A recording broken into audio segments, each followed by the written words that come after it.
The battle of the logistical demons is underway. Hugo Bronze versus Isagi Oichi. What kind of skill is Hugo hiding, and how will Blue Lock react to this? Blue Lock Chapter 331 leaks have just released. Without further ado, let's talk about it. So the chapter starts with the audience going absolutely batshit crazy over France scoring. As the narrator states, the final stage begins. The one who seized control of the game and scored the decisive goal is, as the announcers say, goal. What a quick attack. What a first touch play. As everyone's going crazy, Ego is just sitting there, completely pissed off. As next, we see a double page of Loki, Charles, and Hugo celebrating the goal that Charles just scored. And if you're confused about the art style, the chapter actually wasn't finished by the time it was released, and this is what we got. Not that there's anything wrong with it, I actually quite enjoyed it. But the commentator saying with the first touch play, he breaks through Japan's defense. Charles Chevalier scores the first goal. As then we cut to Aiku, Audio, and Nico talking about that goal. With Aiku saying, France is cruel. Sorry, I got carried away. As Nico says, that pattern wasn't in the datas. As Karasu says, speed, power, shooting, accuracy. That goal just now wasn't something you could reproduce. He's really the number one of the new generation.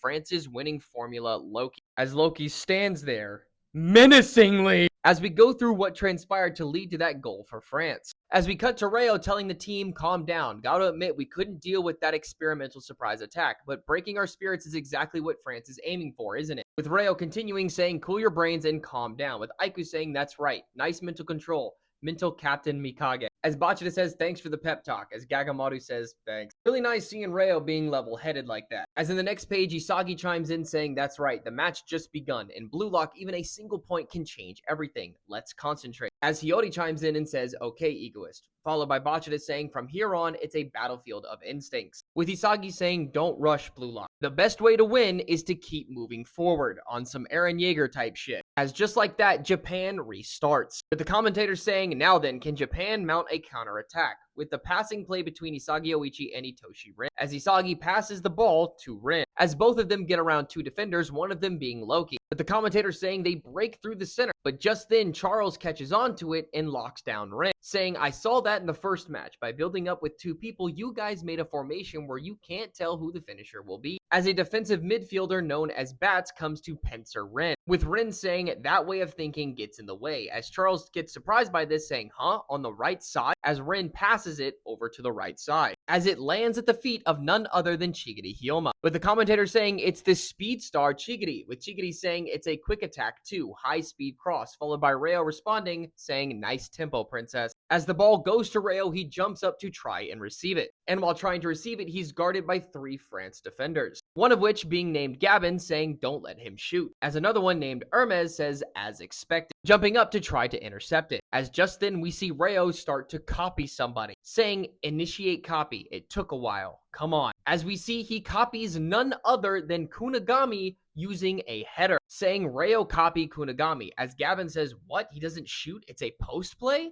As none other than Isagi notices this and says, nice one, Chameleon, as the ball falls right towards him. And Isagi here thinks everything's sunshine and rainbows with that smile on his face. But just then, none other than Hugo Bronze gets right in front of him, catching Isagi off guard, saying, you're a good team, Blue Lock. However, Isagi Yoichi, as he runs into Isagi while the ball comes right to him. As just then, while running into him, he explains to Isagi, when you shoot while turning in a face-to-face, the user uses his left leg as a feint, making the course of the shot impossible to predict for the defender. However, if you crash into it before the feint, you can annihilate the shot. Your weapon can be crushed with logic. Hugo instantly destroying Isagi's two-gun volley weapon, using the exact same thing Isagi uses when going against other people, let alone playing. Isagi adapts and resorts to just holding Hugo off, saying, this guy, my movements, he's predicting it perfectly. As Hugo says, yeah, if we neutralize the shooting angle before the feint, the two-gun volley becomes useless. As just then, both Karasu and Rin ask Isagi to pass them the ball. As Isagi sees this, he says, nice, help. With Hugo stating, if we shut down that forward outlet, Isagi won't have anywhere to pass. If we crush Isagi, it'll cause a chain reaction.